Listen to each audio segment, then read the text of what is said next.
नमस्कार विद्यार्थी मित्रांनो, अभ्यास मित्र यूट्यूब चॅनलमध्ये तुम्हा सर्वांचं स्वागत आहे। मित्रांनो, आपण 2023 या वर्षाच्या चालू घडामोडीचा अभ्यास करत आहोत आणि आज आपण 2023 मधील आर्थिक चालू घडामोडींचा अभ्यास करणार आहोत। तर कोणत्या कालावधीसाठी?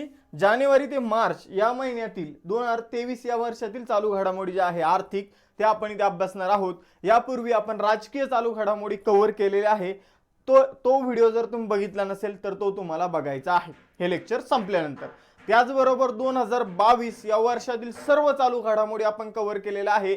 एकूण 2 व्हिडिओ आहे, एक 11 तासांचा आणि एक 12 तासांचा। अशा 23 तासांमध्ये आपण या सर्व चालू घडामोडी कव्हर केलेल्या आहे। ते व्हिडिओ सुद्धा YouTube वर अवेलेबल आहे, ते सुद्धा तुम्हाला बघायचे आहे। ठीक आहे, आता हे जे लेक्चर असणार आहे, या लेक्चरची जी PDF असणार आहे ती तुम्हाला ॲप्लिकेशन मध्ये एखाद्या बॅच मध्ये बघायला मिळेल। ॲप्लिकेशन डाउनलोड करा, स्टोअर मध्ये जा, एखादी बॅच दिसेल तर तिच्यावर क्लिक करा, तुम्हाला त्या बॅच मध्ये तुम्हाला या लेक्चरची PDF बघायला मिळेल। ठीक आहे, त्याचबरोबर आपण भविष्यामध्ये जी काही राज्यसेवेची परीक्षा असणार आहे, तर या राज्यसेवेच्या परीक्षेसाठी एका महिन्यासाठी एक जबरदस्त बॅच सुरू करत आहोत, जिचं नाव आहे राज्यसेवा विजयरथ बॅच। फक्त 300 विद्यार्थ्यांना इथे ॲडमिशन दिलं जाणार आहे आणि फी फक्त 513 रुपये असणार आहे। तर लवकरात लवकर तुम्हाला काय करायचंय, कॉन्टॅक्ट करून ॲडमिशनची प्रोसिजर विचारून ठेवायची आणि तुम्हाला जे काही कॉल पर्सन असेल त्यांना सांगायचं की आमचं जे ॲडमिशन आहे ते फिक्स करून ठेवा, म्हणजे आमचं नाव लिहून ठेवा। तुम्हाला पैसे वगैरे द्यायची अगोदर गरज नाहीये। 1 मे पासून ॲडमिशन सुरू होतील, तर तेव्हाच तुम्हाला पेमेंट करायचं आहे किंवा तेव्हाच तुम्हाला पैसे जे आहे ते ॲप्लिकेशन मधून भरायचे आहे। तुम्हाला फक्त तुमची नाव नोंदणी करायची आहे खालील नंबरवर कॉल करून। ठीक आहे, यानंतर मित्रांनो बघा, आपला अभ्यास मित्र जे ॲप्लिकेशन आहे ते खूप महत्त्वाचं आहे। या लेक्चरची PDF तुम्हाला या ॲप्लिकेशन मध्ये मिळणारच आहे, परंतु वेगवेगळ्या आणि अतिशय कमी पैशामध्ये तुम्हाला बॅचेस जे आहे त्या तुम्हाला या ॲप्लिकेशन मध्ये बघायला मिळतील। जिथे समजून घ्या, आता आपण करंट अफेअर्सच झालं तर करंट अफेअर्स किंवा हिस्ट्री, इकॉनॉमिक्स किंवा जिओग्राफी असे जे विषय आहे, या विषयांची तुमच्याकडून बाहेर भरमसाठ फी घेतली जाते। एका विषयासाठी 3-3, 4-4 हजार रुपये घेतले जातात। तर तुम्ही एकदा अभ्यास मित्राचं ॲप्लिकेशन डाउनलोड करा। हवं तर पहिले यूट्यूबला डेमो लेक्चर बघा, प्रत्येक विषयाचे शिक्षक कसे शिकवतात। त्यानंतर ॲप्लिकेशन डाउनलोड करा। यामध्ये तुम्हाला एकतर 500 रुपयामध्ये सगळे विषय एका महिन्यासाठी बघायला मिळतात। एका वर्षाचं झालं तर तुम्हाला 6000 रुपयामध्ये पूर्ण वर्षभर शिकवलं जातं। यापेक्षा अजून दुसरं काय पाहिजे? यामध्ये प्री मेन्स आम्ही सर्व गोष्टी शिकवतो। आता आपण पूर्व परीक्षेची राज्यसेवेची बॅच सुरू करत आहोत, यासाठी तुम्हाला हे ॲप्लिकेशन डाउनलोड करायचं आहे। त्याचबरोबर प्रत्येक लेक्चरचं नोटिफिकेशन तुम्हाला मिळावं यासाठी तुम्ही आपलं अभ्यास मित्राचं टेलिग्राम चॅनल जॉईन करा। याचे 10,000 सबस्क्रायबर आपले तिथे आहे टेलिग्रामवर, आणि त्यानंतर इंस्टाच्या पेजला सुद्धा तुम्हाला फॉलो करायचं आहे। आता कुठून करायचं, कुठून लिंक सापडायचं? सगळ्या लिंक ज्या आहे ॲप्लिकेशन, त्यानंतर टेलिग्रामचं चॅनल, त्यानंतर इंस्टाग्रामचं पेज, सगळ्यांच्या लिंक डिस्क्रिप्शन बॉक्समध्ये दिलेल्या आहे। ठीक आहे, दुसरीकडे कुठं जायची गरज नाही।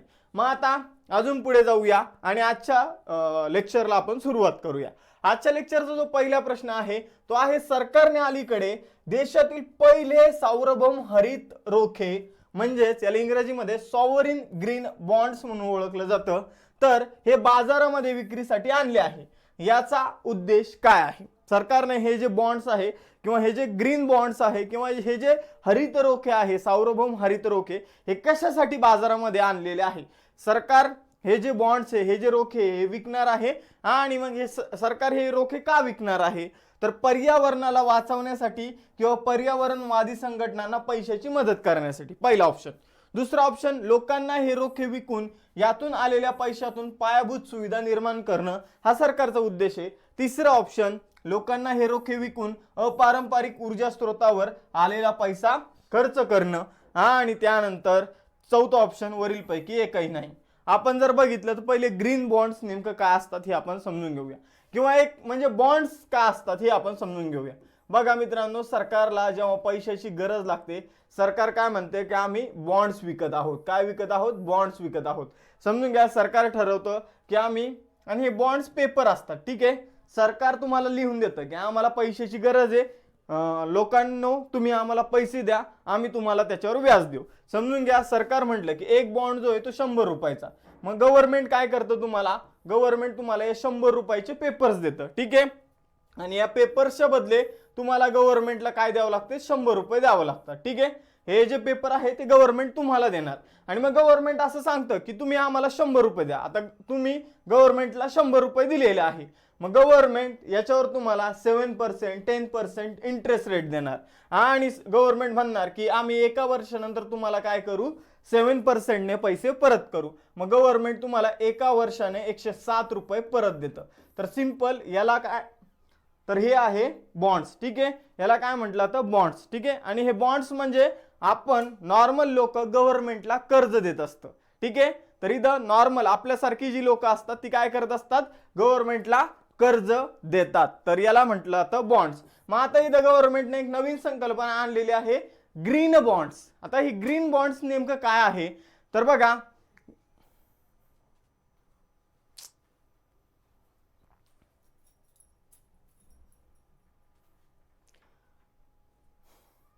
तर हे ग्रीन बॉन्ड्स नेमकं काय आहे, तर गव्हर्नमेंटला गव्हर्नमेंटला इथं पैशाची गरज आहे, गव्हर्नमेंट लोकांना पैसे मागणार आहे, पण इथं ग्रीन हा शब्द घालण्याचा उद्देश नेमकं काय आहे, किंवा ग्रीन बॉन्ड्स असं बॉन्ड्सला म्हणण्यामागचा गव्हर्नमेंटचा अर्थ काय आहे, तर गव्हर्नमेंटला जो काही पैसा पाहिजे यावेळी, तर तो पवन ऊर्जा, सौर ऊर्जा, त्यानंतर जर आपण बघितलं तर जलविद्युत अशा प्रकल्पांवर खर्च करायचा आहे. जे अपारंपरिक ऊर्जा स्रोत आहे त्यावर खर्च करण्यासाठी गव्हर्नमेंटला पैसे पाहिजे. आणि मग जे काही रिन्यूएबल एनर्जी आहे त्यावर खर्च करण्यासाठी गव्हर्नमेंटला पैसे पाहिजे. आणि मग त्यामुळं गव्हर्नमेंट काय करत आहे, तर गव्हर्नमेंटने मार्केटमध्ये पहिल्यांदाच ग्रीन बॉन्ड्स आणलेले आहे.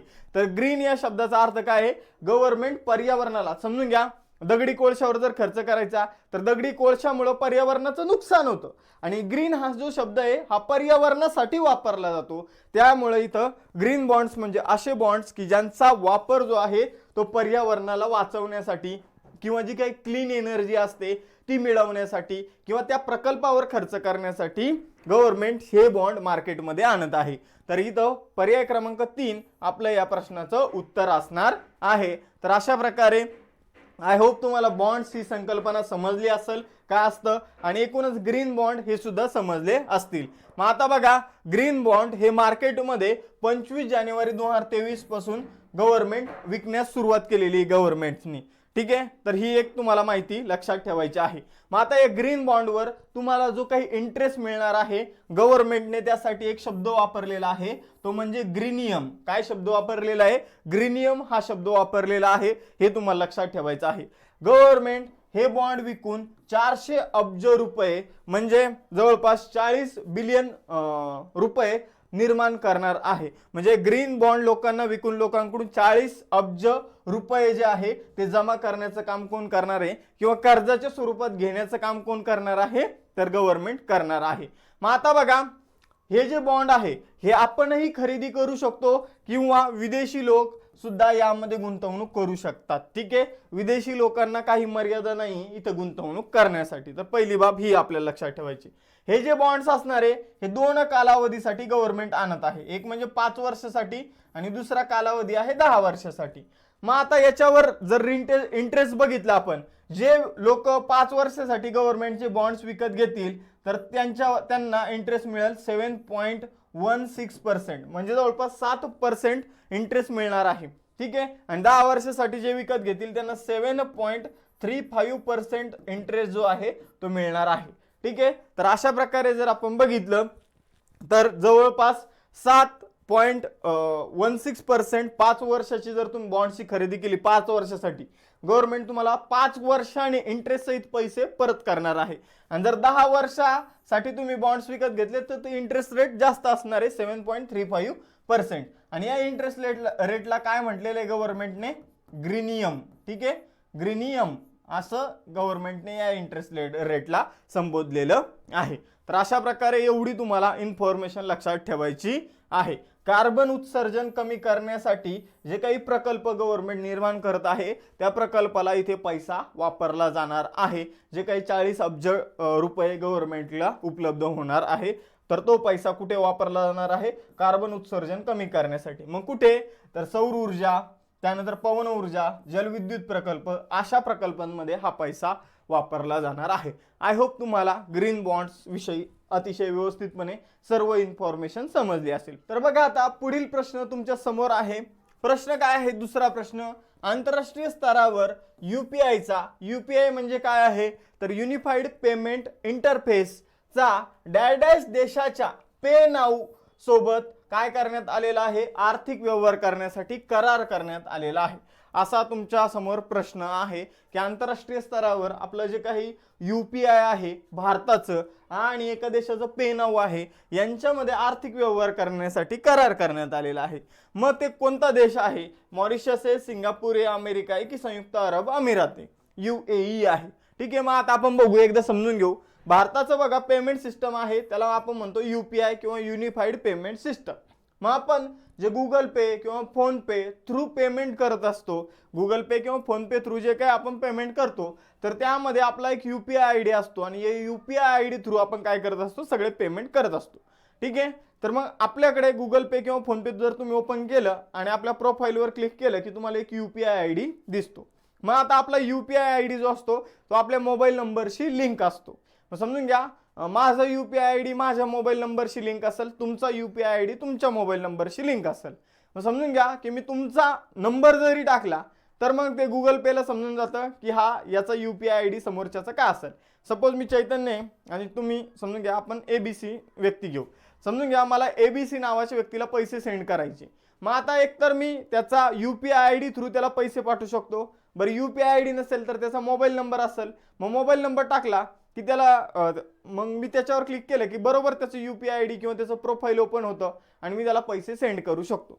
तर अशा प्रकारे सोपं सिस्टम आहे आपल्या देशामध्ये आणि आपण गुगल पे, फोन पे, पेटीएम याचा सर्रास वापर करत असतो आणि याच्या माध्यमातून भीम ॲप आहे तर UPI ने पेमेंट करत असतो. ठीक आहे, तर अशा प्रकारे आपल्या देशामध्ये सोपं सिस्टम चालू आहे. मग आता असं सिस्टम एका दुसऱ्या देशामध्ये आहे, तो देश आहे सिंगापूर. सिंगापूरमध्ये पे नाऊ नावाचं सिस्टम आहे. तिथं UPI नाही आहे, UPI फक्त आपल्या देशामध्ये. आता तिथं पे नाऊ नावाचं सिस्टम आहे. तिथलेही लोक समजून घ्या सिंगापूरचे नागरिक एकमेकांना या पे नाऊच्या साहाय्याने काय करू शकतात? पैसे पाठवू शकतात. मग आता झालं काय मित्रांनो, बघा सिंगापूरमध्ये काम करणारा जर एखादा व्यक्ती असेल आणि त्याला जर भारतामध्ये पैसे पाठवायचे असतील तर मग त्याला काय करावं लागत होतं? तर त्याला पहिले समजून घ्या एक आंतरराष्ट्रीय पेमेंट करायचं असेल तर स्विफ्ट पेमेंट सिस्टम आहे. कोणतं? स्विफ्ट पेमेंट सिस्टम आहे. या थ्रू पेमेंट करावं लागतं. कशा through? Swift payment system through, international payment. ठीक आहे, पण आता भारत आणि सिंगापूर यांच्यामध्ये एक करार झालेला आहे आणि हे जे दोन आहे UPI आणि पे नाऊ यांना काय करण्यात आलेलं आहे? यांना एकत्र करण्यात आलेलं आहे. आता बघा किंवा यांना मर्ज करण्यात आलेला आहे किंवा यांच्यामध्येच एक करार झालेला आहे आणि तो करार असा आहे की सिंगापूरमध्ये एखादा भारतीय व्यक्ती असेल तो इझिली भारतामध्ये पैसे पाठवू शकतो. भारतातल्या एखाद्या व्यक्तीचा नंबर टाकू शकतो. समजून घ्या पे नाऊ त्याने ॲप्लिकेशन ओपन केलं आणि समजून घ्या माझा भाऊ सिंगापूरमध्ये, तर सिंगापूरमध्ये तो काय करणार? माझा नंबर टाकणार आणि त्याने माझा नंबर टाकला की तो इझिली मला तिथंच पैसे पाठवू शकतो. त्याचप्रमाणे माझा भाऊ जर सिंगापूरमध्ये, मी त्याला भारतातून इझिली एका क्लिकद्वारे पैसे पाठवू शकतो. आता मला बँकेत जायची गरज नाही, बँकेमध्ये प्रोसेस करायची ही गरज नाही. ठीक आहे, तर अशा प्रकारे या गोष्टी सोप्या झालेल्या आहे. तर तुम्हाला यावर प्रश्न विचारला जाईल, याचं उत्तर असणार आहे सिंगापूर. काय उत्तर असणार आहे? सिंगापूर. तर पे नाऊ कोणत्या देशाचं आहे? सिंगापूरचं. UPI कोणत्या देशाचं आहे? तर UPI आहे भारताचं आणि यांच्यामध्ये करार करण्यात आलेला आहे, हे तुम्हाला लक्षात ठेवायचं आहे. ठीक आहे, तर भारतातील जे काही युनिफाईड पेमेंट इंटरफेस आहे आणि सिंगापूरचं जे काही पे नाऊ आहे तर यांच्यामध्ये करार झालेला आहे. कशासाठी? तर आर्थिक व्यवहार करण्यासाठी. हे तुम्हाला लक्षात ठेवायचं आहे. UPIचा वापर करून आता भारतातून मोबाईलद्वारे सिंगापूरमध्ये पैसे पाठवणं शक्य आणि सोपं झालेलं आहे, हे तुम्हाला लक्षात ठेवायचं आहे. ठीक आहे, तर आणि या सेवेमुळे आंतरराष्ट्रीय स्तरावर भारतीय UPIचा आर्थिक व्यवहारासाठी वापर करणारा आता सिंगापूर हा पहिलाच देश बनला आहे. म्हणजे UPIचा समजून घ्या सिंगापूरचा एखादा नागरिक आहे तो UPIचा वापर करून भारतामध्ये पैसे पाठवू शकतो. म्हणजे UPIचा वापर भारताव्यतिरिक्त जर कुठं होणार आहे किंवा करणारा जर देश असेल पहिला तर तो असणार आहे सिंगापूर. तर ही सुद्धा आपल्याला बाब लक्षात ठेवायची आहे. UPIचा आर्थिक व्यवहारांसाठी वापर करणारा पहिला देश कोणता आहे? सिंगापूर. आणि UPIचा पे नाऊ आणि भारताचं UPI यांच्यामध्ये करार झालेला आहे आणि आता दोन्ही देशांमध्ये इझिली पेमेंट करणं शक्य झालेलं आहे। ठीक आहे, यानंतर पुढील प्रश्न आहे मित्रांनो, दिल्ली मुंबई द्रुतगती मार्गाबद्दल खालील विधानांचा अभ्यास करा। बघा, पहिलं विधान आहे याची लांबी 800 किलोमीटर आहे। दुसरं विधान बघा, हा महामार्ग 5 राज्यांमधून आणि एका केंद्रशासित प्रदेशामधून जाणार आहे। तिसरं विधान आहे दिल्ली मुंबई प्रवास आता फक्त 12 तासांचा होणार आहे। मग आता आपण इथं जे विधान आहे त्याबाबत चर्चा करूया। बघा, इथं तुम्हाला दिसत असेल की ट्रॅव्हल टाइम रिड्यूस आणि किती झालेला आहे, 12 तासांचा झालेला आहे। पहिले 24 तास लागायचे, आता तुम्हाला 12 तास दिल्ली मुंबई प्रवासासाठी लागणार आहे।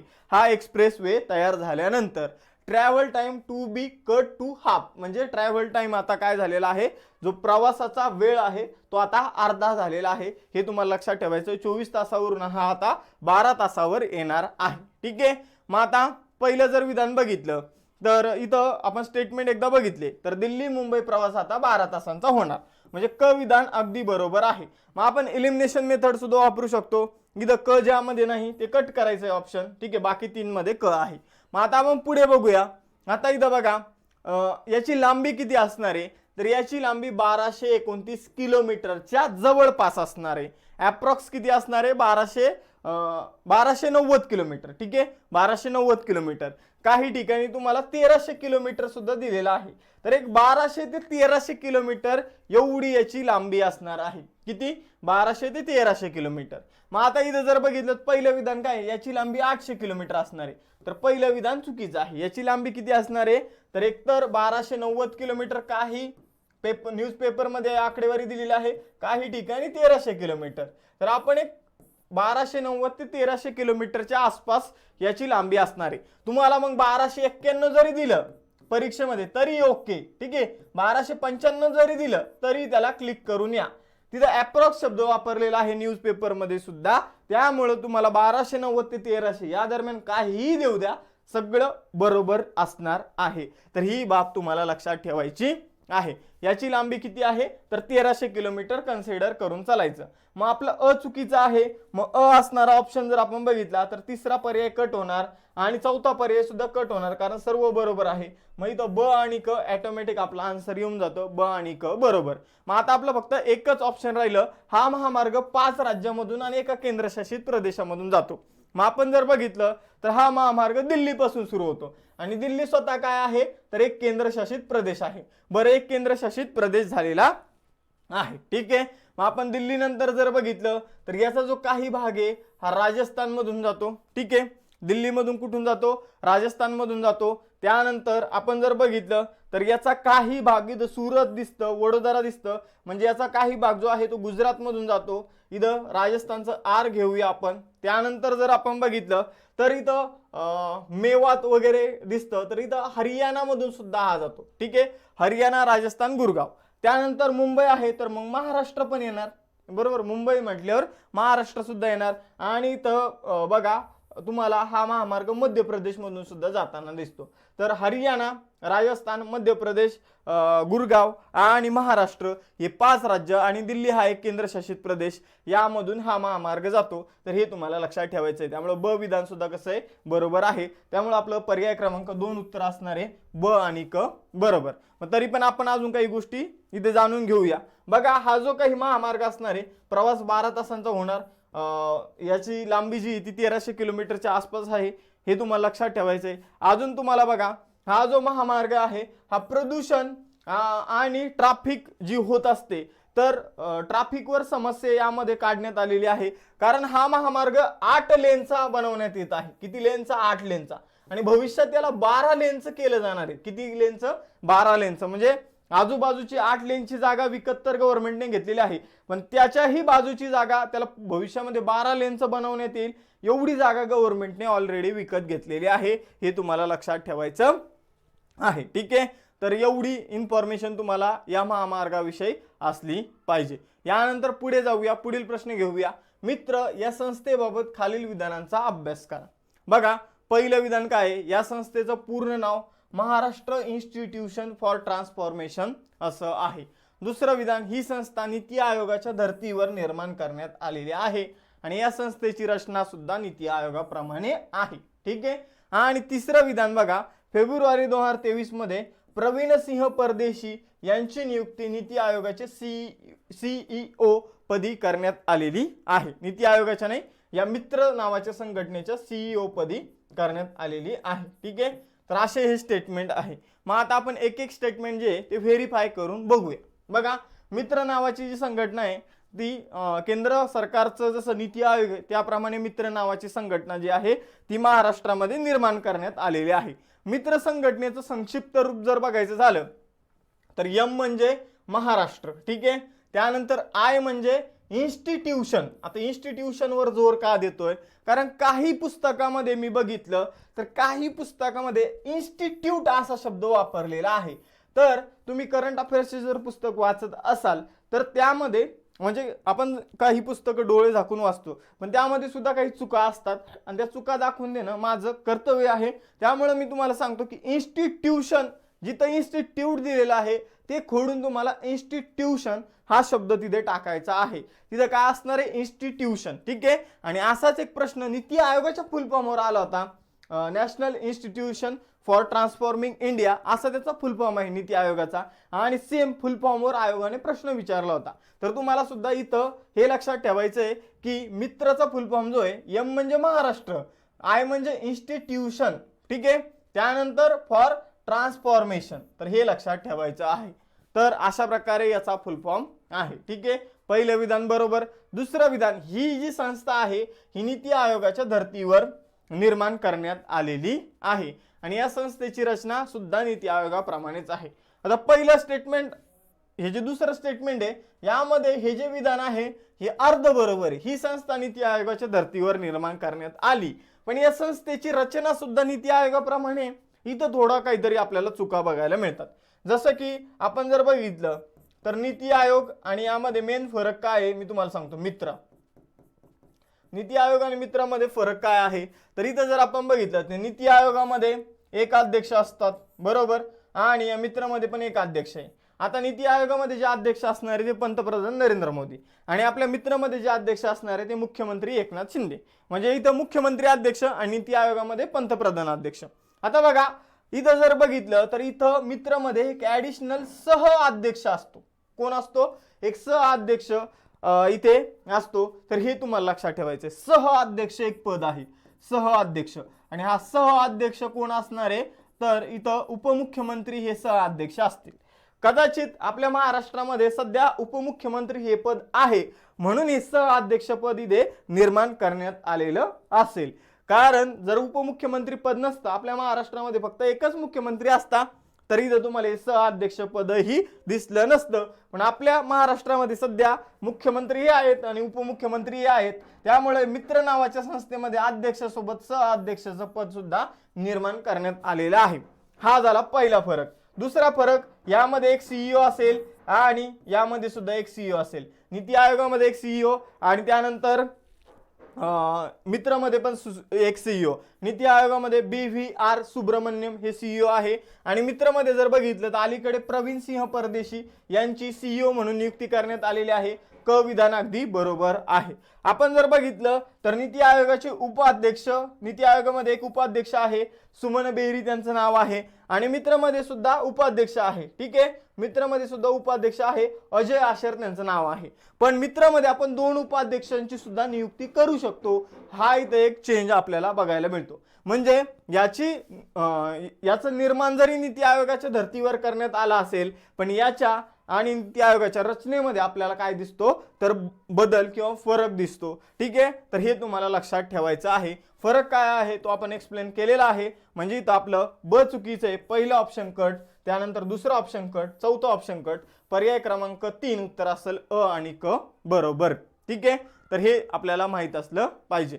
तर नीती आयोगाचे जे काही मुख्य कार्यकारी अधिकारी पदी निवृत्त सनदी अधिकारी प्रवीण सिंह परदेशी यांची नियुक्ती करण्यात आलेली आहे आणि मित्र संस्थेने 1 जानेवारी 2023 पासून आपलं जे काम आहे ते सुरू केलेलं आहे. ठीक आहे, यानंतर पुढे जाऊया. खालील विधानांचा अभ्यास करा. 5वा प्रश्न. पहिलं विधान काय आहे? शक्तिकांत दास यांना गव्हर्नर ऑफ द इयर या पुरस्काराने सन्मानित करण्यात आले आहे. दुसरं विधान, हा पुरस्कार international economic research general central banking या संस्थेने दिला आहे. तिसरं विधान, शक्तिकांत दास हे रिझर्व्ह बँक ऑफ इंडियाचे 25वे गव्हर्नर असून हा पुरस्कार मिळवणारे पहिलेच भारतीय ठरले आहे. आणि चौथं विधान, central bank of the year हा जो पुरस्कार आहे हा पुरस्कार युक्रेनच्या नॅशनल बँकेला मिळालेला आहे. तर आपल्या समोर 4 विधानं आहे. आपल्याला कोणतं बरोबर आणि कोणतं चूक ही आपल्याला निवडायचं आहे. तुम्ही तर उत्तर देतच आहात, पण आता मी तुम्हाला याचं योग्य ते उत्तर देतो. शक्तिकांत दास यांना गव्हर्नर ऑफ द इयर या पुरस्काराने सन्मानित करण्यात आलं. अगदी बरोबर न्यूज आहे, अगदी बरोबर इथं स्टेटमेंट आहे. तर शक्तिकांत दास यांनी गव्हर्नमेंटचं प्रेशर आणि इंटरनॅशनल सिच्युएशन बिकट असतानाही आपले आरबीआयला व्यवस्थितपणे सांभाळलेला आहे, म्हणून यांना हा पुरस्कार देण्यात आलेला आहे. दुसरं विधान, हा पुरस्कार international economic research general central bank या संस्थेने दिलेला आहे. तर दुसरं विधान सुद्धा बरोबर आहे. आता जर बघितलं तर Shaktikanta Das reserve bank of इंडियाचे 25वे गव्हर्नर असून हा पुरस्कार मिळवणारे पहिलेच भारतीय आहे. पहिलेच भारतीय नाहीये मित्रांनो, यांच्या अगोदर रघुराम राजन जे होते, रघुराम राजन, तर रघुराम राजन यांना सुद्धा हा पुरस्कार जो आहे तो मिळाला होता. ठीक आहे, रघुराम राजन यांना सुद्धा हा पुरस्कार मिळाला होता. त्यामुळे शक्तिकांत दास हे दुसरे व्यक्ती आहे, त्यामुळे इथं क विधान जे आहे ते चुकीचं आहे. आणि central bank of the year म्हणजे बँकेला कोणती बँक सगळ्यात जबरदस्त बँक होती या पुरस्कारामध्ये, कोणत्या बँकेला बँक ऑफ द इयरचा पुरस्कार मिळाला, तर युक्रेनच्या नॅशनल बँकेला हा पुरस्कार मिळाला. त्यामुळे ड विधान सुद्धा बरोबर आहे. म्हणजे जिथं क असेल ते आपलं उत्तर नसेल आणि क इथं सर्व ऑप्शन मध्ये ऑप्शन वगळता पर्याय क्रमांक 2 अ, ब आणि ड बरोबर आहे. ॲडिशनल इन्फॉर्मेशन बघा, भारतीय रिझर्व्ह बँकेचे गव्हर्नर शक्तिकांत दास यांना international economic research general central बँकिंगने काय दिलेला आहे, गव्हर्नर ऑफ द इयरचा पुरस्कार दिलेला आहे. हा पुरस्कार जिंकणारे ते दुसरे भारतीय गव्हर्नर आहे. या अगोदर 2015 मध्ये रघुराम राजन यांना हा पुरस्कार मिळाला होता. हे तुम्हाला लक्षात ठेवायचं आहे. युक्रेनची नॅशनल बँक जी आहे, जिचं नाव आहे सेंट्रल, या नॅशनल बँकेला जशी आपली भारताची आरबीआय आहे तशी युक्रेन मध्ये जी बँक आहे तिला नॅशनल बँक म्हटलं जातं. तर तिला जर आपण बघितलं तर सेंट्रल बँक ऑफ द इयरचा पुरस्कार देण्यात आलेला आहे. तर हे तुम्हाला लक्षात ठेवायचं आहे. यानंतर पुढे जाऊया. आता जर आपण बघितलं तर पुढे एक सिंपल आणि सोपा प्रश्न तुमच्यासाठी आहे. भारतामध्ये ट्राम सेवेला किती वर्ष पूर्ण झालेले आहे? आता मित्रांनो, ट्राम सेवा म्हणजे काय किंवा हे ट्राम नेमकं काय असतं, तर हे तुम्हाला पहिली गोष्ट समजलं पाहिजे. आपण जर बघितलं काही मूव्ही मध्ये शहर जर बघितलं, आता तुम्हाला सर्वांना रेल्वे माहित असेल, काय माहित असेल, रेल्वे माहित असेल. पण रेल्वे प्रमाणेच आपल्या शहरांमध्ये बस असतात, सिटी बस, बरोबर. रेल्वे प्रमाणेच काय असतात, बस असतात, सिटी बस असतात. आता आपण जर बघितलं तर शहरांमध्ये काही शहरांमध्ये मध्येच रेल्वे पट्टी सारखं आपल्याला दिसतं आणि एक छोटीशी रेल्वे बघायला मिळते. ती हळूहळू हळूहळू चालत असते. तिच्यामध्ये एकतर 2 ते 3 डबे असतात किंवा एकच डबा असतो. आणि जर कोलकातामध्ये जर तुम्ही बघितलं तर तुम्हाला अशा छोटे छोटे रेल्वे बघायला मिळेल. याला म्हटलं तर ट्राम. ही रेल्वे नसते, ठीक आहे, ही जी असते ही रेल्वे नसते, ही याला एक स्पेसिफिक नाव आहे ट्राम. ठीक आहे, काय नाव आहे, ट्राम.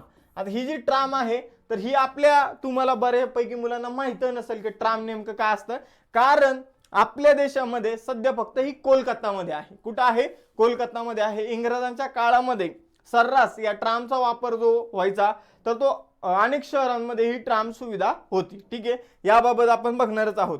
आता या ट्राम सेवेला भारतामध्ये किती वर्ष पूर्ण झाले असा प्रश्न आहे. तर 150 वर्ष इथे पूर्ण झालेले आहे. हे तुम्हाला उत्तर द्यायचं आहे. तर बघा, 24 फेब्रुवारी 1873 रोजी पहिली ट्राम कलकत्त्याला आणली गेली आणि ती घोड्याद्वारे ओढली जात होती, घोड्याद्वारे ओढली जात होती. आणि एक छोटीशी रेल्वे पट्टी असते रस्त्यात. रेल्वे पट्टीमध्ये काय असतं की जे काही आपण जर बघितलं रेल्वे पट्टीमध्ये जे काही दोन्ही साईडना जे काही लोखंडाचे आपण स्तंभ म्हणूया किंवा लोखंड असं जमिनीच्या वर आलेलं असतं आणि त्यावर रेल्वे धावते. ट्राम मध्ये ते अशी जमिनीच्या खाली असतं आणि मग त्यामधून ती छोटीशी रेल्वे धावते, तर तिला ट्राम म्हटलं जातं. पहिली ट्राम जी होती ती घोड्याने ओढली जात होती आणि घोड्याने ओढली जाणारी पहिली ट्राम जी होती ती 1873 मध्ये आपल्याला बघायला मिळाली होती. कधी, 1873 मध्ये. ठीक आहे, तर आता हिला किती वर्ष पूर्ण झाले बघा, 1873 पासून 1900 वर्षापर्यंतचे 27 वर्ष, आताचे 23 वर्ष आणि 1900 सालापासून 2000 सालपर्यंतचे 100 वर्ष. म्हणजे अशा प्रकारे या सेवेला 150 वर्ष पूर्ण झाले. मग आता घोड्याने ओढल्या जाणाऱ्या ज्या ट्राम आहे त्या मुंबई, नाशिक, बिहारमधील पटना या ठिकाणीही सुरू झाल्या कालांतराने. मग पुढे जाऊन जर बघितलं तर एक 9 वर्षानंतर 1882 मध्ये कलकत्त्यामध्ये वाफेवर चालणारी ट्राम आल्या. कोणत्या? वाफेवर चालणाऱ्या ट्राम आल्या. मुंबई, नाशिक, पटना यामध्ये वाफेवर चालणाऱ्या ट्राम ज्या आहे त्या कधीच आलेल्या नाही. 1907 मध्ये जर आपण बघितलं तर कलकत्त्यानंतर 1907 मध्ये कोचीन मध्ये वाफेवर चालणाऱ्या ज्या काही ट्राम आहे त्या जंगलामध्ये सुरू करण्यात आल्या. तर ही बाब तुम्हाला लक्षात ठेवायची आहे, ही गोष्ट लक्षात ठेवायची. त्यानंतर जर बघितलं तर 1895 मध्ये मद्रास, आता जे चेन्नई आहे तिथे पहिली इलेक्ट्रिक ट्राम सेवा जी आहे ती सुरू झाली. पहिली इलेक्ट्रिक ट्राम सेवा 1895 मध्ये मद्रासमध्ये, चेन्नईमध्ये सुरू झाली आणि 1902 पर्यंत कलकत्त्यामध्ये ही पहिली इलेक्ट्रिक ट्राम जी आहे ती सुरू करण्यात आली. तर हे तुम्हाला लक्षात ठेवायचं आहे. ठीक आहे. 1907 मध्ये जर आपण बघितलं तर मुंबईमध्ये ही इलेक्ट्रिक ट्राम जी आहे ती सुरू झाली. पुढे कानपूर, दिल्लीमध्येही सुरू झाली आणि आज जर बघितलं तर आपल्याला ही ट्राम सेवा चालवणारं एकमेव शहर कोलकाता दिसतं. आता ट्राम कशी असते कशी नाही याबाबत जर तुम्ही यूट्यूबला व्हिडिओ बघितले तर तुम्हाला अगदी व्यवस्थितपणे सर्व गोष्टी इझिली समजून जातील. ठीक आहे. तर हा ट्राम विषयीचा प्रश्न जो आहे हा आपल्याला इतिहासामध्ये विचारला जाऊ शकतो, कारण इतिहासामध्ये आपल्याला पहिली रेल्वे कधी आली किंवा असे खूप सारे प्रश्न विचारले जातात. त्यामध्ये ही एक इन्फॉर्मेशन तुम्हाला ऍड करून ठेवायची आहे. करंट अफेअर्स आणि तुम्हाला इतिहास या दोन वेगवेगळ्या विषयांना जोडणारा हा एक दुवाच आहे. तर हे तुम्हाला लक्षात ठेवायचं आहे. तर बघा मित्रांनो, पुढील 7व्या क्रमांकाचा प्रश्न आहे, कल्याणी फेरेस्टा हा खालीलपैकी काय आहे? प्रश्न काय आहे? कल्याणी फेरेस्टा हा खालीलपैकी काय आहे? देशातील पहिला ग्रीन स्टील ब्रँड, त्यानंतर कडुलिंबाचा वापर करून बनवलेला युरियाचा ब्रँड, त्यानंतर wind solar hybrid power plant जो पुण्यामध्ये बनत आहे आणि उसाचा एक नवीन वाण. तर आपल्याला कल्याणी फेरेस्टा हे नेमकं काय आहे? तर हे खूप चर्चेमध्ये होतं बघा. कल्याणी फेरेस्टा, आता कल्याणी ग्रुप म्हणून एक कंपनी आहे, ती कंपनी स्टीलची कंपनी आहे. कशाची? स्टीलची कंपनी आहे आणि ती पुण्यामध्ये आहे. तर ही जो कल्याणी ग्रुप आहे यांनी काय बनवलेलं आहे? तर ग्रीन स्टील बनवलेलं आहे. आता सर हे ग्रीन स्टील नेमकं काय असतं आम्हाला समजत नाहीये, थोडं समजून सांगा. बघा, आपण स्टीलची निर्मिती करतो. ठीक आहे. स्टीलची निर्मिती करतो. स्टीलची निर्मिती करण्यासाठी जे काही आपल्याला लोखंड वगैरे लागतं, ज्या काही गोष्टी लागतात, बॉक्साईट वगैरे ज्या काही गोष्टी लागतात स्टीलची निर्मिती करण्यासाठी, तर पहिले आपल्याला काय करावं लागतं? तर तिथं उष्णता हा मेन घटक आहे. काय मेन घटक आहे? उष्णता हा मेन घटक आहे. तिथं आपल्याला स्टील निर्माण करण्यासाठी पहिले काय करावं लागतं? तर जे काही धातू आहे तर त्यांचं मिश्रण बनवावं लागतं आणि ते मिश्रण बनवण्यासाठी आपल्याला पहिले त्यांना वितळावं लागतं. ठीक आहे. द्रव स्वरूपात आणावं लागतं आणि त्यासाठी आपल्याला तिथे उष्णतेची गरज भासते. कशाची? उष्णतेची गरज भासते. आणि इथं जर आपण बघितलं ही जी उष्णतेची गरज भासते तर मग आपण ती उष्णतेची गरज जी आहे ती कोळसा, त्याचबरोबर जर आपण बघितलं तर लाकूड, ठीक आहे, लाकूड असे घटक जाळून तिथं उष्णता देत असतो. ठीक आहे. मग अशा प्रकारे हे स्टील निर्माण होत असतं. पण आता आपण नव्याने काय केलेलं आहे? तर आता आपण हे स्टील निर्माण करण्यासाठी किंवा या कल्याणी ग्रुपने हे स्टील निर्माण करण्यासाठी कोळसा किंवा लाकूड हे न वापरता इथे काय करण्यात आलेलं आहे? तर जी काही सौर ऊर्जा किंवा जी काही ज्या काही आपल्या अपारंपरिक ऊर्जा स्त्रोत आहे तर त्यांच्यातून तयार झालेली जी ऊर्जा आहे ती इथं वापरलेली आहे स्टील बनवण्यासाठी आणि त्यामुळं हे जे स्टील आहे याला ग्रीन स्टील संबोधलेलं आहे. ठीक आहे. तर कल्याणी फेरेस्टा या स्टीलचं नाव ठेवण्यात आलेलं आहे आणि स्टील फॉर ग्रीनर प्लॅनेट असं याला म्हटलेलं आहे. तर इंडियाज फर्स्ट ग्रीन स्टील म्हणून याचा उल्लेख जो आहे तो यांनी केलेला आहे. तर हे आपल्याला लक्षात ठेवायचं आहे. कल्याणी फेरेस्टा काय आहे? तर देशातील पहिलं ग्रीन स्टील ब्रँड आहे. ठीक आहे. ग्रीन स्टील काय असतं? तर त्याचा निर्मिती करण्यासाठी तिथे जो ऊर्जा स्त्रोत वापरला जातो तर तो अनाशवंत, जसं की सौर ऊर्जा, त्यानंतर जल विद्युत जी आहे तर त्यांचा वापर इथे केला जातो. ठीक आहे. तर हे तुम्हाला लक्षात ठेवायचं आहे. यानंतर पुढे जाऊया मित्रांनो. आता आपण जो काही भारताचा आर्थिक पाहणी अहवाल होता त्याशी संबंधित काही 3-4 प्रश्न बघणार आहोत. तर तुम्हाला इथं कॉन्सन्ट्रेट करायचं आहे. बघा, भारताच्या आर्थिक पाहणी अहवाल 2022-23 नुसार भारताच्या सेवा क्षेत्राचा जीडीपी आर्थिक वर्ष 2021-22 या आर्थिक वर्षासाठी काय होता? ठीक आहे, तर 2021-22 या आर्थिक वर्षासाठी सेवा क्षेत्राचा आर्थिक वृद्धी दर आपल्याला विचारलेला आहे, तो नेमका काय होता? मग आता इथं तुम्हाला लक्ष द्यायचं आहे, जो काही सर्व्हिस सेक्टर आहे, सेवा क्षेत्र आहे, त्याचा आपल्याला काय विचारलेला आहे? ग्रोथ रेट, आर्थिक वृद्धी दर विचारलेला आहे. मग इथं जर बघितलं तर आपल्याला कोणत्या वर्षासाठी विचारलं मित्रांनो? 2021-22. ठीक आहे, मग मी तुम्हाला 3 वर्षासाठी लक्षात ठेवायला सांगतो. आता गव्हर्नमेंटने काय केलेलं आहे, तर 2022-23 चा सुद्धा ग्रोथ रेट दिलेला आहे, त्यानंतर 21-22 चा सुद्धा दिलेला आहे आणि 2020-21 चा सुद्धा दिलेला आहे. तर या तिन्ही वर्षाचं आपल्याला लक्षात ठेवायचं आहे. जर 2020-21 चं जर बघितलं तर -7.8% एवढा होता. 2021-22 जर बघितलं तर 8.4% एवढा आपल्याला सेवा क्षेत्राचा आर्थिक वृद्धी दर बघायला मिळतो. 2022-23 जर बघितलं तर 9.1% एवढा आपल्याला ग्रोथ रेट जो आहे तो बघायला मिळतो. मग आपण जर इथे बघितलं तर 2021-22 आपल्याला सेवा क्षेत्राचा ग्रोथ रेट विचारलेला आहे आणि तो आहे 8.4%. आता जर 2022-23 जर विचारलं तर तो आहे 9.1% आणि 2020-21 जर विचारलं तर तो आहे -7.8% आणि 19-20 जर बघितलं तर 6.3%.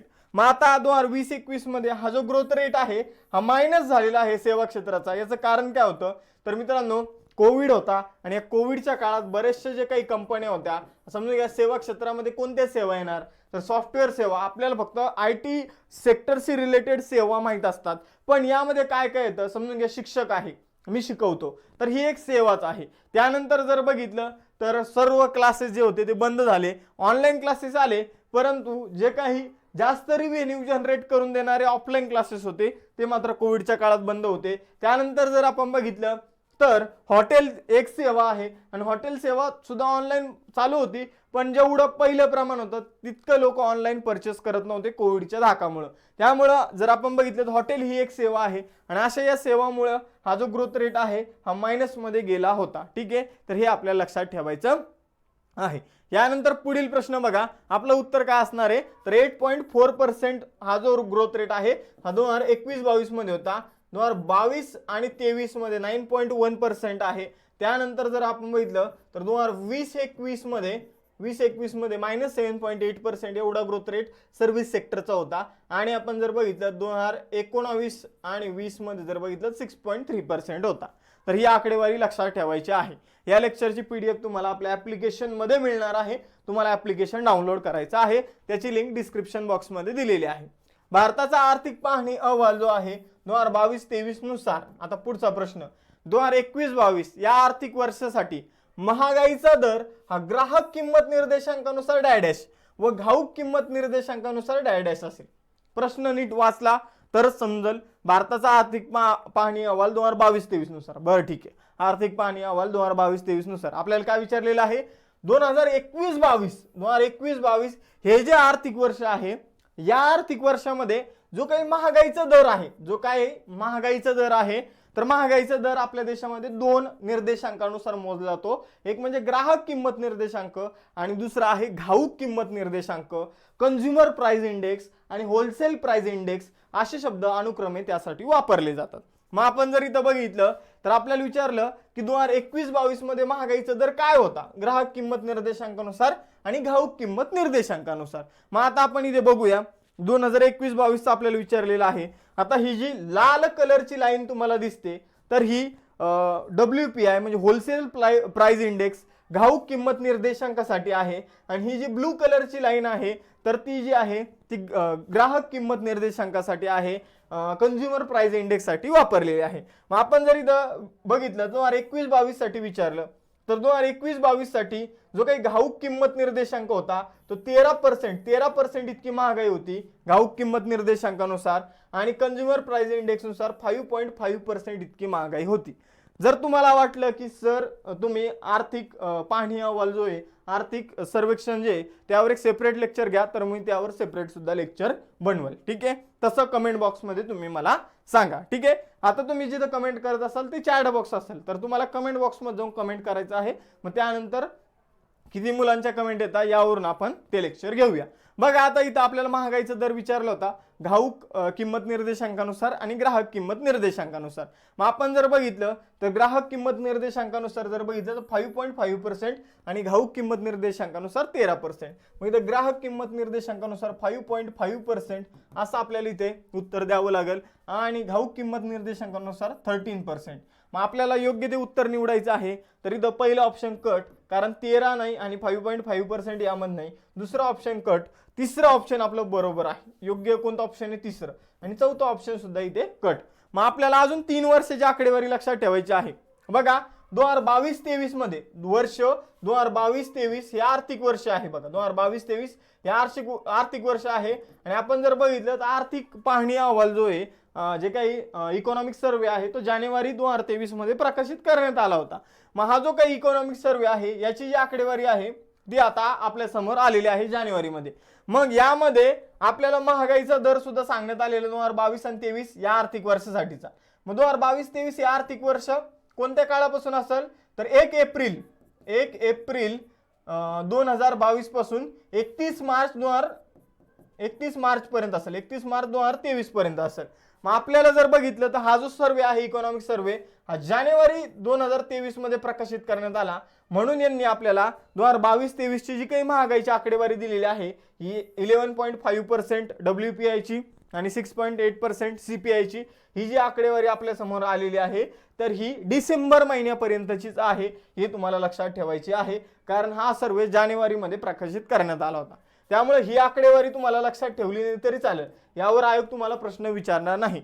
पण मग तुम्हाला 21-22 ची आकडेवारी त्यानंतर 20-21 ची आकडेवारी या 2 वर्षाची आकडेवारी किमान लक्षात ठेवायची आहे. मग 20-21 मध्ये जर बघितलं तर जो काही CPI आहे तो 6.2% आणि WPI आहे तो 1.3%.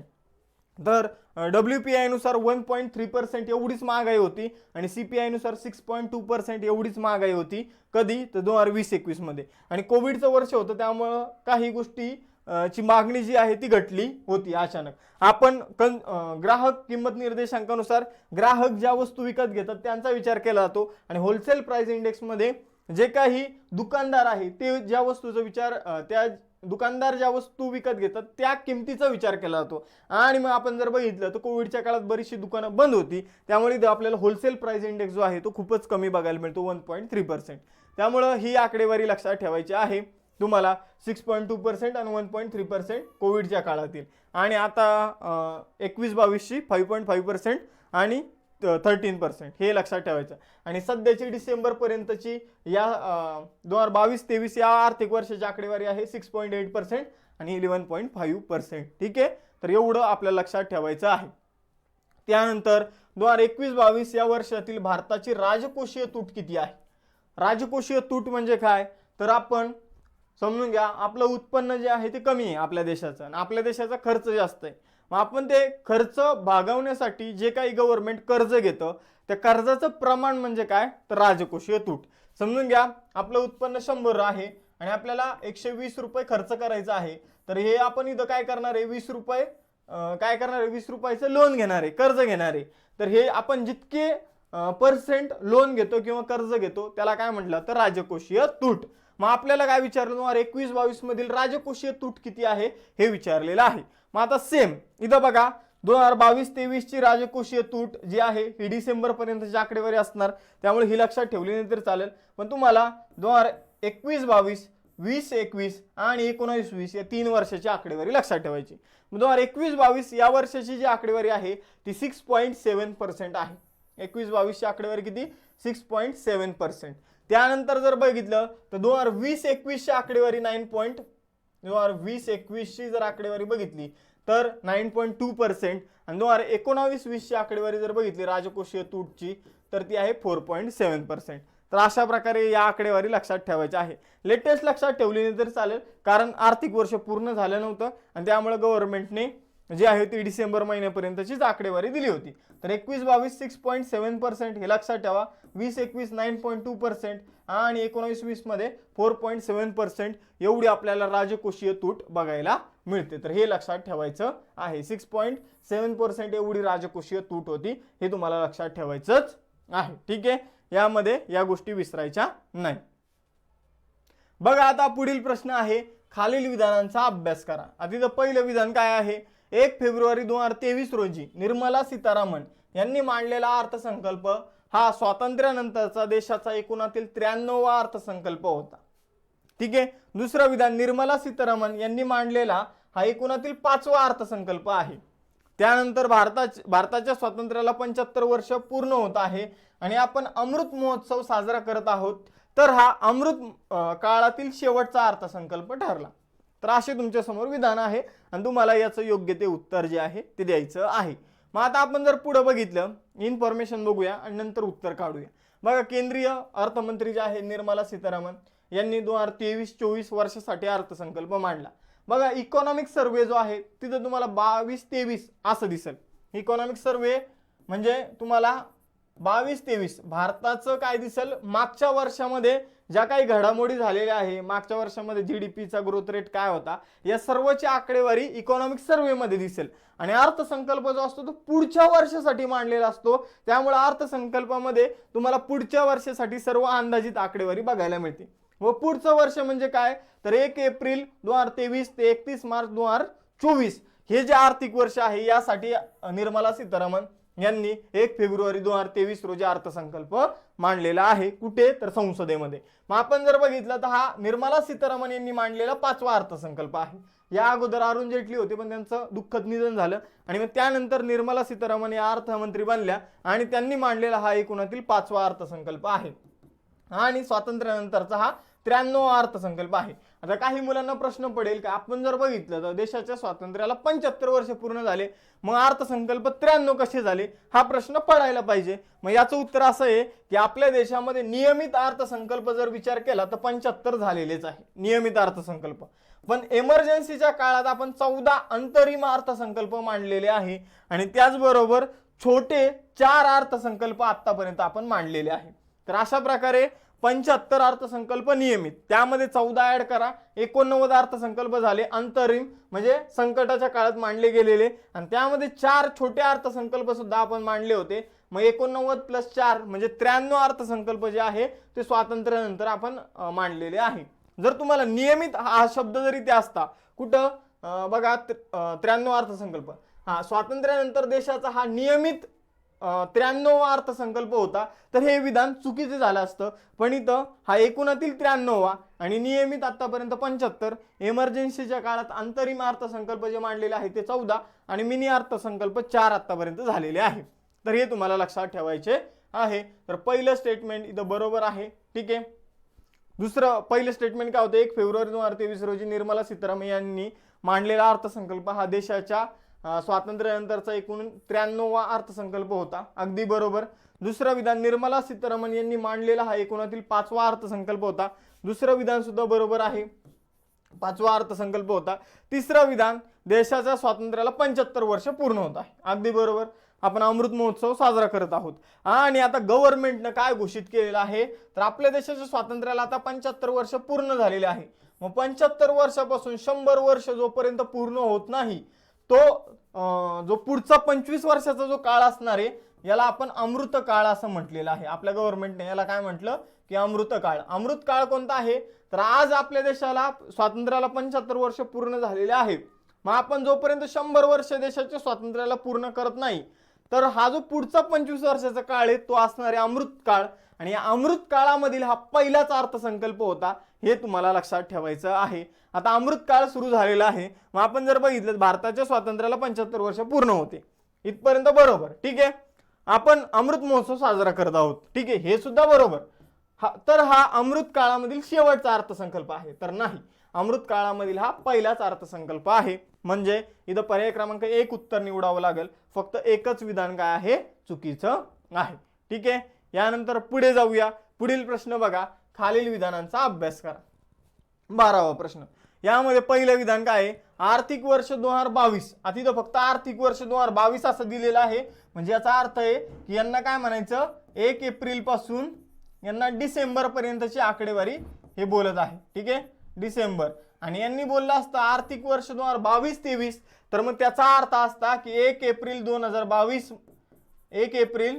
2022 पासून 31 मार्च 2023 असा त्यांचा अर्थ असता. पण इथं यांनी काय बोललं की आर्थिक वर्ष 2022 म्हणजे यांना काय म्हणायचंय की 2022 मधील 1 एप्रिल पासून 31 डिसेंबर पर्यंतच्या कालावधीचा हे उल्लेख करत आहे. मग आर्थिक वर्ष 2022 मध्ये सेंटर फॉर मॉनिटरिंग इंडियन इकॉनॉमीच्या आकडेवारीनुसार महाराष्ट्र राज्याने देशांतर्गत आणि परकीय कंपन्यांकडून सर्वाधिक गुंतवणूक मिळवली आहे. पहिलं विधान. दुसरं विधान 2022 या आर्थिक वर्षामध्ये परकीय गुंतवणुकीच्या बाबतीत दुसऱ्या क्रमांकावर राजस्थान आहे. आता आपल्याला बऱ्यापैकी मुलांना वाटत असेल की हे बरोबर आहे, पण मित्रांनो इथं दोन्ही विधानं जी आहे ती बरोबर नाही. एक विधान बरोबर आहे, एक चुकीचं आहे. बरेचशांना वाटत असेल की राजस्थान कसं काय दुसऱ्या क्रमांकावर येणार, पण राजस्थान हे दुसऱ्या क्रमांकावर आलेलं आहे.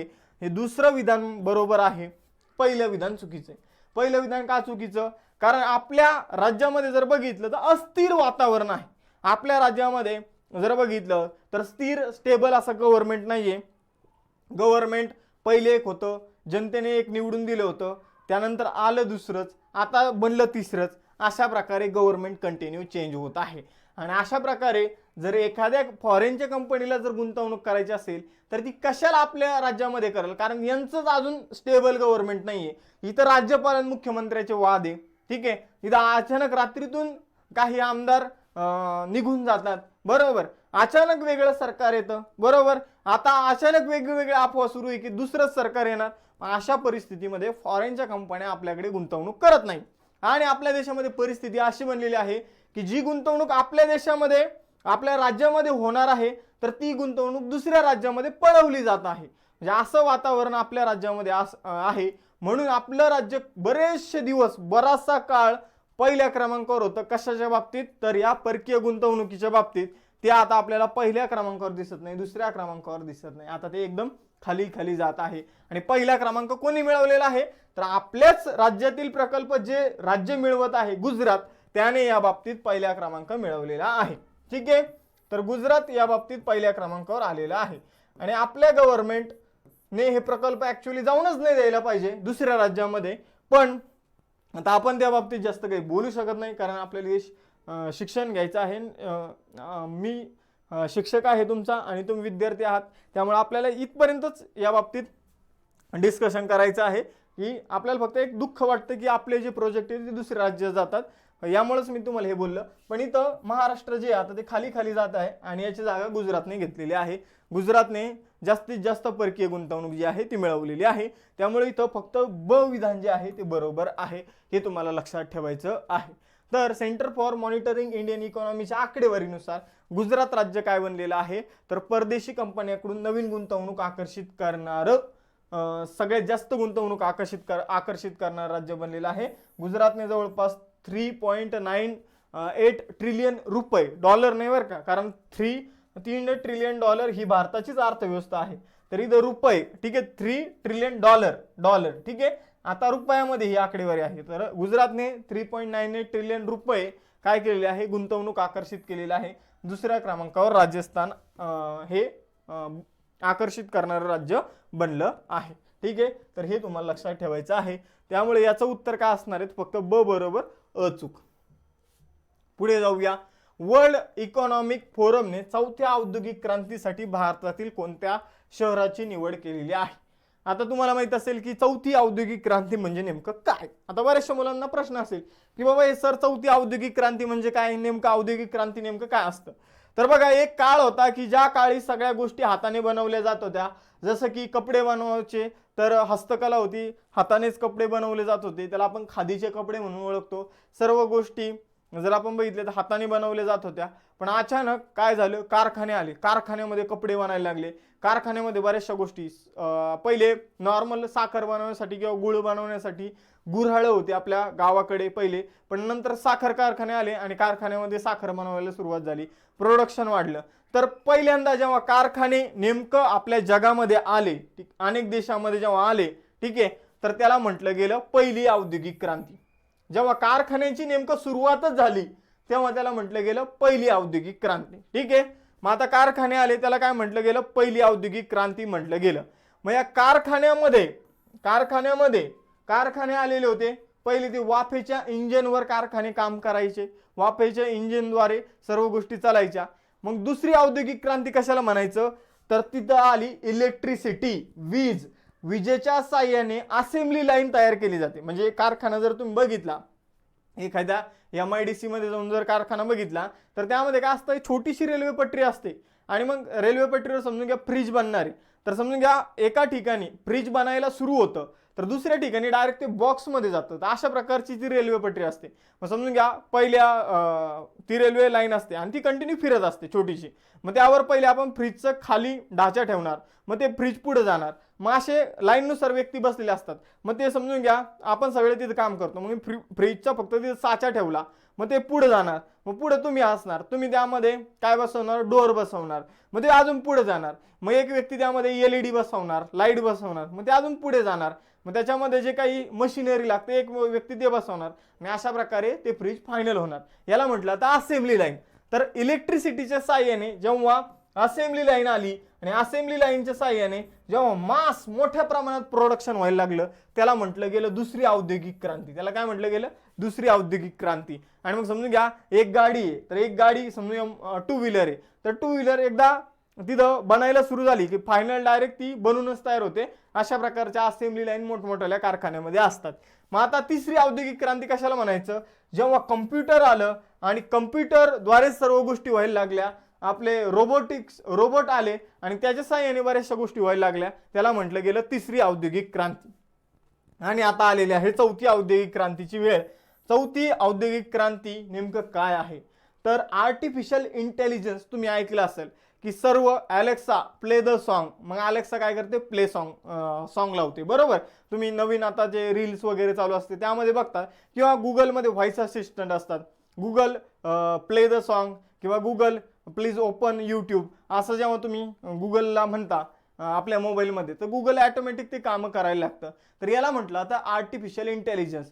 भविष्यामध्ये तुम्ही एखाद्या पायरीवर चढत आहात, ठीक आहे, भविष्यामध्ये कशाला, आताच जर काही ॲडव्हान्स घरामध्ये किंवा बिल्डिंगमध्ये तुम्ही पायऱ्यावर चढत आहात तर त्यावेळी त्या पायऱ्याचे लाईट लागतात. बरोबर, तुम्ही जसं जसं पुढे जाता तसे तसे लाईट लागतात. तर अशा प्रकारची ॲडव्हान्स टेक्नॉलॉजी आता आलेली आहे. त्याला म्हटलं तर आर्टिफिशियल इंटेलिजन्स. म्हणजे इंटरनेट हे इतकं समजदार झालेलं आहे.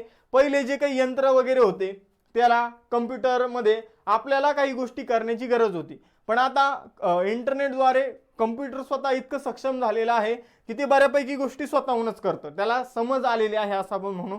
यालाच म्हटलं तर आर्टिफिशियल इंटेलिजन्स. ठीक आहे, अलेक्सा जे आहे ते आर्टिफिशियल इंटेलिजन्सचं एक छोटंसं एक्झाम्पल आहे. चॅट जीपीटी खूप चर्चेमध्ये होतं. काय आहे चॅट जीपीटी? तुम्ही म्हणायचं की मला निसर्गावर एक निबंध लिहून पाहिजे, चॅट जीपीटी निबंध लिहितं. तुम्ही म्हणा मला एक कविता पाहिजे प्रेमावर लिहून, चॅट जीपीटी प्रेमावरील कविता लिहून देतं. तुम्हाला म्हणायचंय की विराट कोहलीची मला माहिती पाहिजे, चॅट जीपीटी पूर्ण विराट कोहलीची तुम्हाला माहिती लिहून देणार. म्हणजे अशा प्रकारे या ज्या गोष्टी आहे तर या 4th रिव्होल्यूशन मध्ये येतात. आणि हे जे 4th रिव्होल्यूशन आहे यासाठी हैदराबाद या सेंटरची निवड करण्यात आलेली आहे. जगभरात अनेक सेंटर ची निवड केली जात आहे. भारतामध्ये हैदराबाद या सेंटरला निवडलं गेलेलं आहे. यानंतर अजून पुढे जाऊया. बघा UPI बाबत मागे आपण एक प्रश्न बघितला होता, युनिफाईड पेमेंट इंटरफेस बाबत एक प्रश्न बघितला होता. गुगल पे, फोन पे, आपण याविषयी एक प्रश्न बघितला होता. ठीक आहे, गुगल पे फोन पे नव्हतं, ते UPI आणि पेनम याविषयी प्रश्न होता. मग आता UPI म्हणजे काय तुम्हाला सगळ्यांना माहितच आहे. UPIचा वापर गुगल पे, फोन पे, पेटीएम, मोबिक्विक, भीम अशा वेगवेगळ्या ऍप्लिकेशनमध्ये केला जातो. मग आता दुसरा याशी रिलेटेड अजून एक प्रश्न आहे, रुपे क्रेडिट कार्ड. आता क्रेडिट कार्ड काय असतं, क्रेडिट कार्ड आणि डेबिट कार्ड. क्रेडिट कार्ड आणि डेबिट कार्ड मधला फरक काय आहे, तर डेबिट कार्ड म्हणजे तुमचं ATM. तुमच्या बँक अकाउंटमध्ये पैसे असेल तरच तुम्ही त्यामधून पैसे काढू शकता. ठीक आहे, हे झालं डेबिट कार्ड. दुसरं आहे क्रेडिट कार्ड. आता क्रेडिट कार्ड काय असतं, तर तुमच्या अकाउंटमध्ये पैसे नसेल तरी तुम्ही त्या कार्ड थ्रू पैसे काढू शकता किंवा गोष्टी विकत घेऊ शकता आणि नंतर महिन्याच्या शेवटी तुम्हाला त्याचं बिल भरायचं असतं. याला म्हटलं तर क्रेडिट कार्ड. ठीक आहे, मग हा झाला क्रेडिट कार्ड आणि डेबिट कार्ड मधील फरक. मग आता तुम्ही काय करू शकता, तर तुमच्याकडे जर रुपे क्रेडिट कार्ड असेल तर तुम्ही UPI थ्रू त्या क्रेडिट कार्डचा वापर करून पैसे पाठवू शकता. ठीक आहे, UPI थ्रू त्याचा पैसे पाठवू शकता. आता काय नेमकं सिस्टम कसं चालणार आहे हे मी तुम्हाला सांगतो. बघा, समजून घ्या तुमच्या अकाउंटमध्ये पैसे, तुमच्या अकाउंटमध्ये 1000 रुपये आहे. आता सध्या तुमच्या मोबाईलमध्ये जे गुगल पे आहे किंवा फोन पे आहे ते कसं काम करणार, तुम्ही काय करणार, तुम्ही चहा प्यायला गेले आणि 10 रुपयाचा चहा आहे. मग तुम्ही आणि तुमच्या मित्रांनी 2 चहा घेतले, झाले 20 रुपये. तुम्ही काय केलं, ते चहाच्या दुकानावर असलेला जो काही QR कोड आहे तो स्कॅन केला आणि तो स्कॅन केल्यानंतर ते चहावाल्याला पैसे गेले. मग ते चहावाल्याला पैसे कुठून जाते, तुमच्या बँक अकाउंटमधून. ठीक आहे. मग आता नवीन हे क्रेडिट कार्ड नेमकं काय आहे समजून घ्या. तुमच्याकडे रुपे क्रेडिट कार्ड आहे, तुम्हाला महिन्याच्या शेवटी त्याचं बिल भरायचे, तुम्ही त्यातून बऱ्याचशा वेगवेगळ्या गोष्टी विकत घेऊ शकता. आता इथं काय समजून घ्या, तुमच्या अकाउंटमध्ये पैसे नाही, मग तरी पण तुम्हाला चहावाल्याला 20 रुपये द्यायचे. मग तुम्ही काय करणार, तर तुम्ही तुमच्याकडे जे ऍप्लिकेशन आहे, आता आपण मी त्याविषयी सांगणार आहोत, त्या ऍप्लिकेशन मधून तुम्हाला काय करायचं, चहावाल्याचं जे स्कॅनर असेल ते स्कॅन करायचं. मग आता तुमचं जे क्रेडिट कार्ड असेल त्या क्रेडिट कार्ड थ्रू पेमेंट झालं असं कन्सिडर केलं जाईल आणि मग तुम्हाला हे जे सगळे काही पेमेंट आहे ते महिन्याच्या शेवटी भरावे लागतील. क्रेडिट कार्डचं जेव्हा तुम्ही पेमेंट करतात त्यामध्येच हे पेमेंट सुद्धा ऍड होऊन जाईल, चहावाल्याचे 20 रुपये. म्हणजे तुम्ही इथं चहावाल्याकडे क्रेडिट कार्डचं स्कॅन करायचं मशीन असेल की नसेल आपण सांगू शकत नाही, पण प्रत्येक टपरीवर आता ते स्कॅनर उपलब्ध झालेले आहे. मग त्या थ्रू जर तुम्ही स्कॅन केलं की तुम्ही क्रेडिट कार्डच्या साहाय्याने काय करू शकतात, इझिली पेमेंट करू शकतात. म्हणजे हे जे रुपे क्रेडिट कार्ड आहे त्याला UPI सोबत कनेक्ट करण्यात आलेलं आहे आणि असं करणारं भारतातील पहिलं ॲप आहे मोबिक्विक.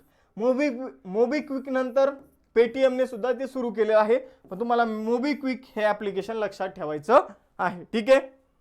तर आता आपण पुढे जाऊया. पुढील प्रश्न आहे बघा, खालील विधानांचा अभ्यास करा.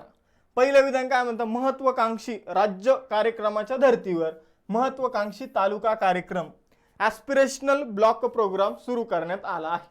दुसरं विधान, या योजनेमध्ये सर्वाधिक तालुके उत्तर प्रदेश राज्यातील आहेत.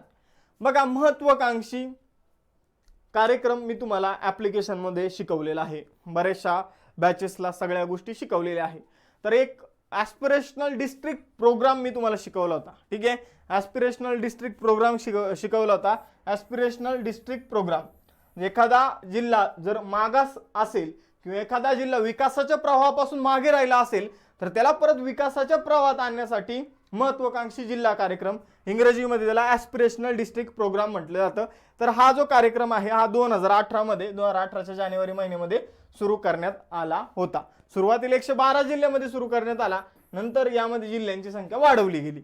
त्याच धर्तीवर आता काय करण्यात आलेलं आहे, महत्वाकांक्षी तालुका कार्यक्रम किंवा महत्वाकांक्षी गट कार्यक्रम, तालुक्याला गट म्हणून सुद्धा ओळखलं जातं, महत्वाकांक्षी गट कार्यक्रम किंवा तालुका कार्यक्रम म्हणून सुद्धा ओळखलं जातं. तर हा कार्यक्रम सुरू करण्यात आलेला आहे, महत्वाकांक्षी तालुका कार्यक्रम, ॲस्पिरेशनल ब्लॉक प्रोग्राम सुरू करण्यात आलेला आहे.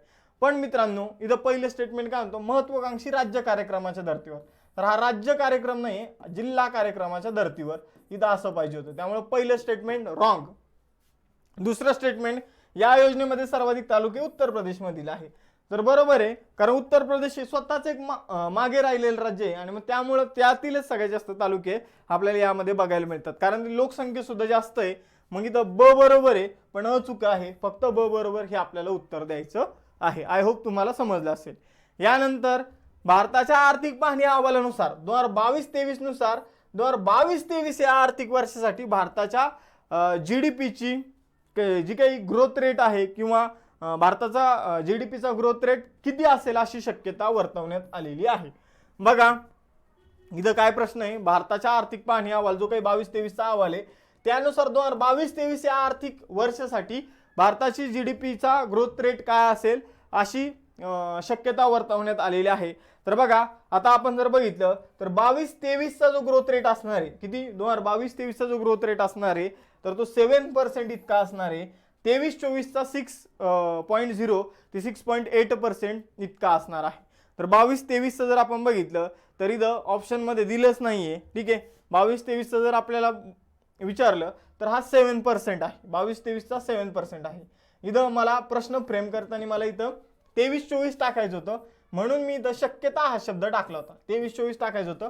तर तुम्ही प्रश्न असा घ्या की भारताच्या आर्थिक पाहणी अहवालानुसार 2022-23 नुसार 2023-24 या आर्थिक वर्षासाठी भारताचा जो GDP आहे तो किती राहील अशी शक्यता वर्तवण्यात आलेली आहे. तर याचं योग्य उत्तर असणार आहे 6% किंवा 6.8% अशी शक्यता वर्तवण्यात आली होती. तर हे लक्षात ठेवायचंय. सिली एक प्रिंटिंग मिस्टेक झाली, तरी पण तुम्ही एकतर 22-23चं विचारलं तर 7% लक्षात ठेवा आणि 2023-24 साठी काय शक्यता वर्तवण्यात आलेली आहे तर ती 6% किंवा 6.8% या दरम्यान असेल अशी शक्यता इथे वर्तवण्यात आलेली आहे. तर हे तुम्हाला लक्षात ठेवायचं आहे.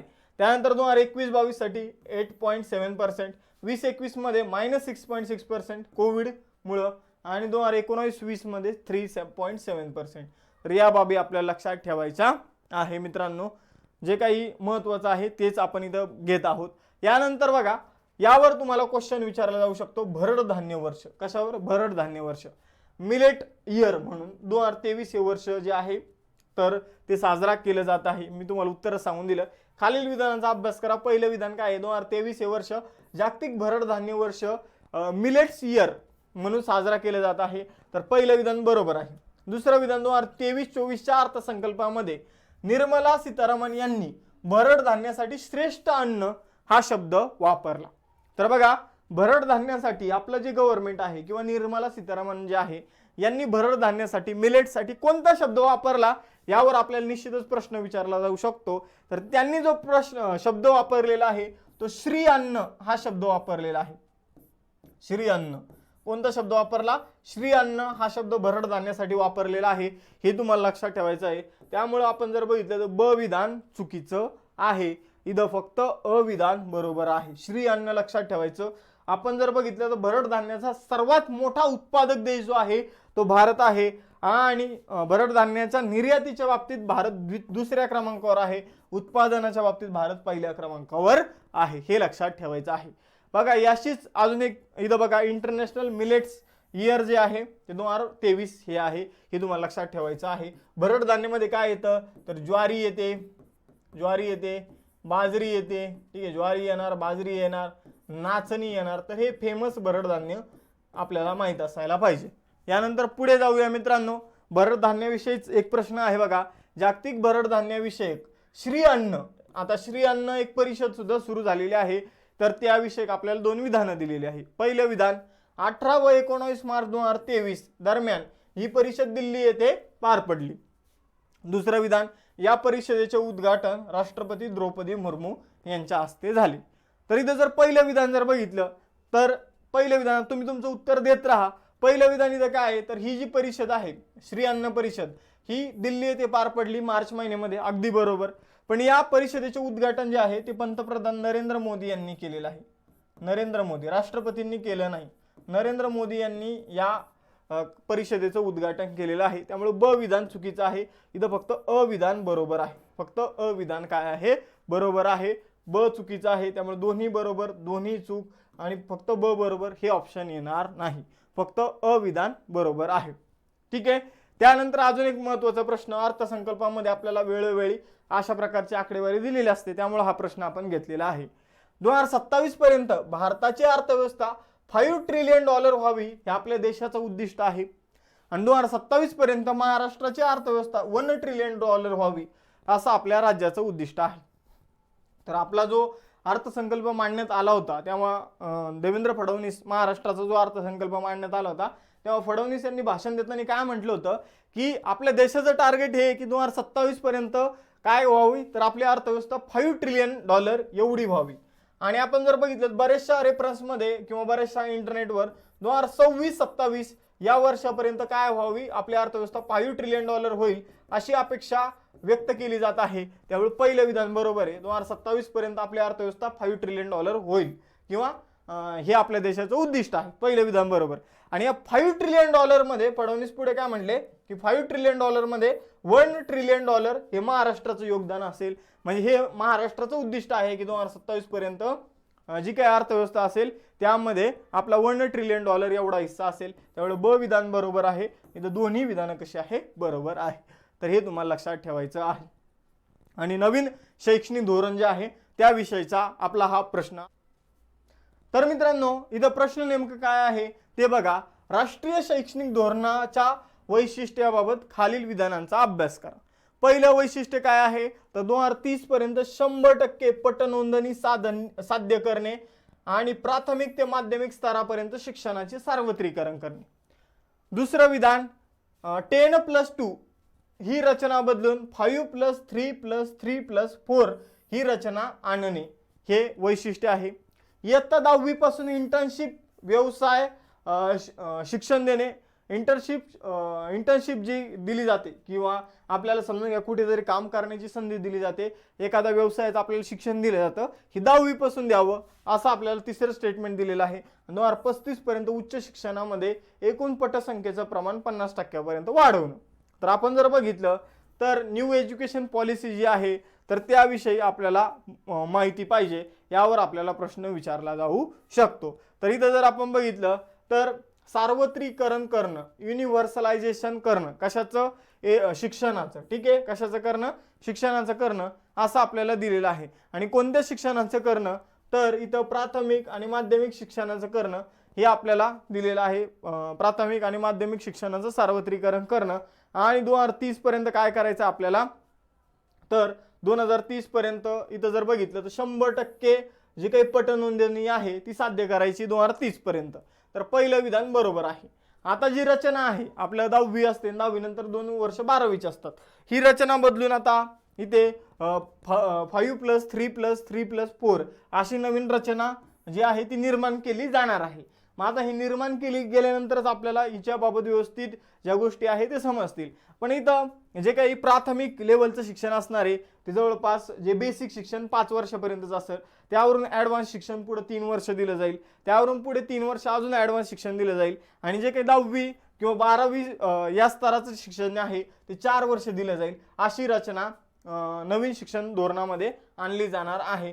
तर ब विधान सुद्धा बरोबर आहे. इथं तुम्ही बघू शकता न्यू एज्युकेशन पॉलिसीमध्ये जे 5+3+3 अशा प्रकारची रचना आपल्याला दिसणार आहे. मग इथं जर बघितलं आता कसं असतं की डायरेक्ट 12वी असते, 10वी + 12वी, 10वी + 11वी 12वीची 2 वर्ष. आता हे 5+3+3 यामध्ये कसं असणार आहे? 5+3+3+4. ठीक आहे, या पहिल्या 5 वर्षातले 3 वर्षामध्ये अंगणवाडीचं शिक्षण दिलं जाणार आहे. ठीक आहे, अंगणवाडीचं शिक्षण. आणि मग उरतात किती वर्ष? तर पहिल्या 5 मधले 2 वर्ष, इथं 3 आणि 3 6, 6 आणि 4 10, आणि उरले 2, तर असे 12 वर्ष. तर पुढचे जे 12 वर्ष आहे त्यामध्ये 12वी पर्यंतचं शिक्षण दिलं जाईल, आणि या पहिल्या 5 वर्षामध्ये 3 वर्ष अंगणवाडीचं शिक्षण दिलं जाईल. अशी ही इथं आपल्याला रचना बघायला मिळते. त्यामुळे ब विधान बरोबर आहे. मग आता इथं बघा पुढे आपल्याला दिसतं बघा जे काही 2035 पर्यंत आपल्याला काय करायचं आहे तर 50% पर्यंत पटनोंदणी जी आहे ती वाढवायची आहे उच्च शिक्षणामध्ये. तर हे ड विधान सुद्धा बरोबर आहे. आणि इंटर्नशिप जी आहे व्यवसायासाठी ती आपल्याला इयत्ता 6वी पासून द्यायची आहे. कधीपासून? 6वी पासून.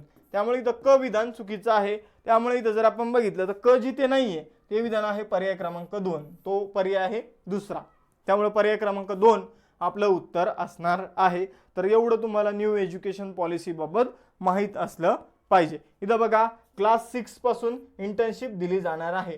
तर ही स्लाइड खूप महत्त्वाची आहे. तर मित्रांनो अशा प्रकारे आज आपलं लेक्चर इथंच समाप्त होतं. राज्यसेवेसाठी आपण एक स्पेशल बॅच सुरू करत आहोत. फक्त फी पहिले 300 विद्यार्थ्यांसाठी 513 रुपये असणार आहे.